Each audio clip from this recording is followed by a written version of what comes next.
Hello, welcome to our next installment of Tableau Tips and Tricks presented by the Business Intelligence team here at Vonage. My name is Osip Lebedovich, and today I'm going to show you how to make a connected scatter plot in Tableau. Now, scatter plots are probably my third favorite chart type in Tableau because it gives you a very good ability to visualize many records at once, reveal correlations and outliers, and create a natural four-quadrant segmentation. One weakness of scatter plots, however, is that they don't clearly show how a dimension member's position is changing over time. For example, if you see my screen here, you can see this is a basic scatter plot, which compares our VCP portfolio of products, consumer API and applications, and compares revenue against gross margin for the last 3 years. Now, if you just looked at this, it is very helpful. It shows you how consumer ranks in terms of revenue and margin compared to applications, compared to API. And you can see that API generates a lot of revenue, but the margins are relatively low compared to our other business units. However, if you connect the lines in this scatter plot based on the time period, it tells you a much different story.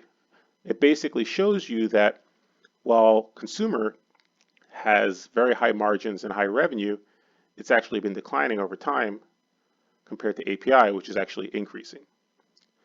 So I think, and you can see consumer and applications is actually relatively flat year over year. So in terms of growth, API is actually kind of the standout here. So I think something as simple as connecting the dots in the scatter plot with that time dimension creates a much more dynamic view and provides a lot more insights to the users. So I'm going to basically take you through Tableau's flexibility to give you a way to actually connect the dots in the scatter plot. It makes it much easier to compare the paths of dimension members as their respective intersections on the X and Y axis change from period to period. So why don't we walk you through the example. Now, I'm going to take you through and basically recreate this view, but what I'm going to walk you through can apply to any data set that has multiple measures, some sort of time dimension, and some dimension that you want to compare against, which in our case is legal entity. So what I'm going to do is I'm going to start at the Okta homepage. I'm going to click on the Tableau application to bring up the Tableau homepage. Now my homepage might look a little different from yours, but you should have is an icon on the top right called New. Click on that and click on Workbook. Now when you click on Workbook, another screen will pop up called Connect to Data.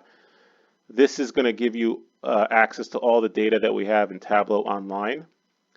But if you have some other data set, you can load it yourself. However, typically I would recommend using any of our model data online. So for this example, I'm going to use our Vonage P&L dataset, which contains all of our Oracle revenue and margin data.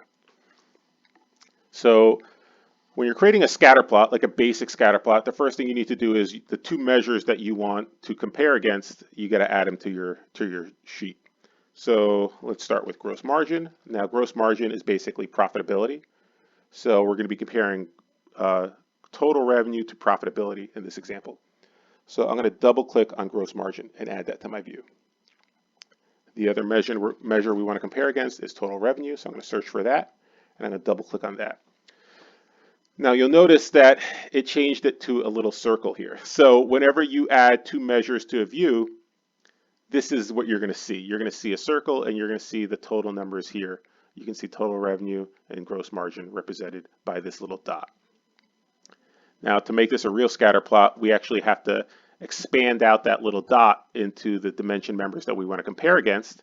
So in our example, we want it to be the different business units. Now, those business units are represented as legal entities in this specific data set. And the one that we're going to be using is called legal entity C. So in order to split out this dot, we're going to drag basically the dimension that we want to split it out into the color marks here. So you can see now that one dot got split out into 4 dots, which represents every data member within that dimension member within that dimension. So for the sake of this exercise, I'm just going to exclude this elimination legal entity because it's not really relevant. So now you can see consumer here is represented by the blue dot, applications by the teal dot, and API represented by the red dot. So honestly, this is a scatter plot. So if we just wanted to stop here, this is a scatter plot chart type. You could basically make some changes here if you wanted to. You can change the mark type to a circle to basically, close it out. Another thing you can do with a scatter plot is you can actually have the size of the circle be represented by a specific measure. So for example, if we wanted to distinguish between the legal entities, not just by color, but also by how much margin they contribute, you can actually have the size of the circle change as well. So what you would do is you click Control and you would drag the margin to the size mark. And now you can see that the API dot is much smaller than the consumer and the applications dots because API generates much less revenue. So those are some of the things you can do with the scatter plot. The other thing you can do is if you want to basically add reference lines, you can add reference lines here to show where the averages are. But for our example, I want to focus on adding the time dimension here because again, right now we're showing that consumer performs much better than API. But what we want to see is, how is this performing over time? So we have to add a time dimension to this analysis. So the dimension in question is going to be called revenue month. That's what it's called in this data set. So for this instance, for this example, I'm just going to focus on, the last 3 completed years. So let's focus on 2018, 2019, and 2020. And I'm just going to click OK. And you can see it changed slightly, but in general, you're still seeing consumer and API and applications much higher than API, both in terms of revenue and margin. Now, the next thing that we want to do is we actually want to combine these 3 legal entities into one. So we're going to change the marks type from circle to a line. So now they're connected again because we're connecting them through a line. Now, how do we split them out again? Well, this time, when you noticed we changed the mark type from a circle to a line, this new icon popped up called path. So what we're going to do is we're going to click on Control, and we're going to drag the year to our path mark icon here. And you could see now the legal entities, once again, were split out. And they were split out based on the year of the revenue and the margin was generated. So let's see, what else do we want to do? So we have the years represented here, and we have the legal entities represented by the color. But again, I think visually this still isn't quite where I want it to be. So the next thing we're going to do is, if you go back to the rows shelf, what we're going to do is we're going to right click on gross margin, and we're going to actually drag it to the right. So now what's happening is it's basically showing gross margin twice. It's showing it once at the top and once at the bottom. Revenue remains unchanged. But when we added this second gross margin, it added a second shelf for us. So now gross margin is represented twice here. And the great thing about this is we can actually change the mark type of the bottom gross margin from a line to a circle. It's the same data, it's represented the same way. So you can see here the gross margin is 4069. Here it's 4699. Same numbers here, it's just represented a different way. What this is going to allow us to do is it's going to basically allow us to overlay the bottom chart onto the top chart. It's going to show the same data, it's just going to allow us to represent it in a different mark type. So it's going to be a little bit more appealing to the eye. So once we do that, we're going to right click on the bottom axis for gross margin, and we're going to select dual axis. So it's going to bring the axis over to the right. Now the other thing we have to do is we have to right click on the right axis, and we have to synchronize the axes just to make sure that they're all lined up correctly. And that basically normalizes all the data. So it's all the same data, it's all the same view for gross margin, except we're just showing a different mark type for the second gross margin. And since the numbers are the same, we don't really need this right axis anymore. So I'm just going to right click it, and I'm going to click Show Header, and that'll get rid of it. So this is great. Now we have our different legal entities represented by different colors. We have the different years that they were generated that revenue represented by different dots. So what's something else we can do to make this pop more for the users to really highlight the trends that we're seeing?